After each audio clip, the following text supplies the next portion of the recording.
നമുക്ക് ഇവിടെ ഒരാളെ കൊണ്ടുവരാനുണ്ട്. ഒരു സർപ്രൈസ്. ഇതാരാന്ന് ഗസ് ചെയ്യാവോ ആർക്കെങ്കിലും? പറ്റോ? ഇവിടെയുള്ള ഒരു വീഡിയോ കാണാം. ഒരു video. Okay.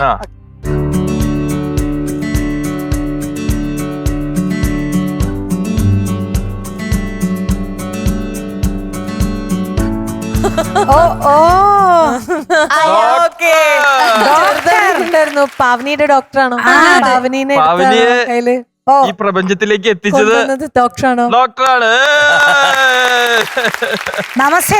Doctor Riji, Caritas മാതാവിലെ gynaecologist ആണ്. നിമിഷ എൻ്റെ അടുത്തായിരുന്നു സെക്കൻഡ് പ്രഗ്നൻസി ഡെലിവറിക്ക് വേണ്ടി വന്നത്. അപ്പോൾ അതിനകത്തൊരു ചെറിയ കോംപ്ലിക്കേറ്റിംഗ് ഫാക്ടേഴ്സ് ഉണ്ടായിരുന്നു. ഒരു 7 മന്തൊക്കെ ആയപ്പോഴത്തേക്കും ഫ്ലൂയിഡിൻ്റെ അളവ് നല്ലോണം കുറഞ്ഞായിരുന്നു. അപ്പോൾ നമ്മൾ നിമീഷനെ അഡ്മിറ്റ് ആക്കിയിട്ട് ഈ ഒരു ഇഞ്ചക്ഷൻ ഉണ്ട്, ഹെപ്പാരിൻ ഇഞ്ചക്ഷൻ ഉണ്ട്, അത് 2 നേരം വെച്ചിട്ട് നിമീഷനെ കുറേ ദിവസം അഡ്മിറ്റ് ആക്കി. അപ്പോൾ ആ സമയത്ത് ഒരു 5-6 ദിവസം അഡ്മിറ്റ് ആക്കിയിട്ട് പിന്നെ നിമീഷനെ വീട്ടിൽ വിട്ടു. അപ്പോൾ നിമീഷയ്ക്ക് ഭയങ്കര പേടിയായിരുന്നു. ഇപ്പോൾ ഇതിൻ്റെ ഒരു ഈ റിയാലിറ്റി ഷോയിൽ ഇങ്ങനെ പാട്ടുള്ള കാര്യം എന്നോട് പറഞ്ഞു. അപ്പോൾ നിമീഷയ്ക്ക് പേടിയായിരുന്നു. ഇപ്പോൾ ഞാൻ പിന്നെ ധൈര്യമായിട്ട് പോക്കും, ഒരു പ്രശ്നമില്ല. അപ്പോൾ ആ ഒരു കോൺഫിഡൻസിലാണ് നിമീഷ ഇവിടെ വന്ന് നിന്നത്. അപ്പോൾ അത് ഇപ്പോഴും നിമീഷ എന്നെ കാണുമ്പോൾ അത് പറയാറുണ്ട്. ശരിക്കും അല്ലെങ്കിൽ ഞാൻ ഓഡീഷന് സെലക്ട് ആയവരും ഡോക്ടറിനോട് പറഞ്ഞതിനെ പേടിച്ചായിരുന്നു. കാരണം നീ എങ്ങാനും പോണോ, റിസ്ക് എടുക്കണോ എന്നൊരു ഡൗട്ട്ഫുൾ ആയിട്ട് പറഞ്ഞാൽ പോലും നമ്മളത് വേണ്ടാന്ന് വെക്കുള്ളൂ. കാരണം കുഞ്ഞിന്റെ ആണല്ലോ നമുക്ക് മെയിൻ.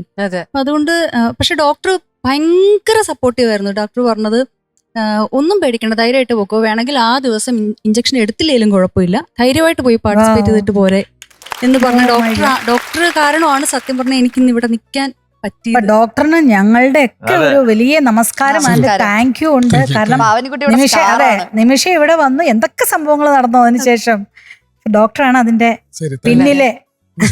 ഒത്തിരി നന്ദി doctor. Thank you so much doctor. ഒരു വുമന്റെ ലൈഫിൽ നടക്കുന്ന കാര്യങ്ങളൊക്കെ ഈ സെറ്റിൽ നടക്കുന്നുണ്ട്. ഒരാള് പ്രഗ്നന്റ് ആവുന്നു, സൈമൾട്ടേനിയസ്ലി ഒരാള് ഡെലിവറി ചെയ്യണു, അടുത്ത ആള് പ്രഗ്നന്റ് ആവണു, അവരുടെ ലൈഫ് പോണു. ഇതിൽ കൂടെ നമ്മൾ കുറച്ച് വലുതായതിനു ശേഷം നമ്മൾ ജനിച്ച സമയത്തുള്ള വിശേഷങ്ങളൊക്കെ അമ്മമാര് പറഞ്ഞു തരുമല്ലോ. ഭാവനിക്കുട്ടിക്ക് അതിന്റെ ആവശ്യമൊന്നുമില്ല. അമ്മ ഒരു 10ാമത്തെ എപ്പിസോഡ് ഇടും. എന്റെ ജനനത്തെ പറ്റി ഞാൻ ഒന്ന് അറിയട്ടെ, എന്റെ പേരിടൽ ചടങ്ങൊന്നും ഞാൻ കാണട്ടെ, 15ാമത്തെ എപ്പിസോഡ് ഇട്. പിന്നെ ഞാൻ വന്നപ്പോൾ ഞാൻ എടുത്തു കേട്ടോ, എല്ലാരും എടുത്തും പൊക്കോളും.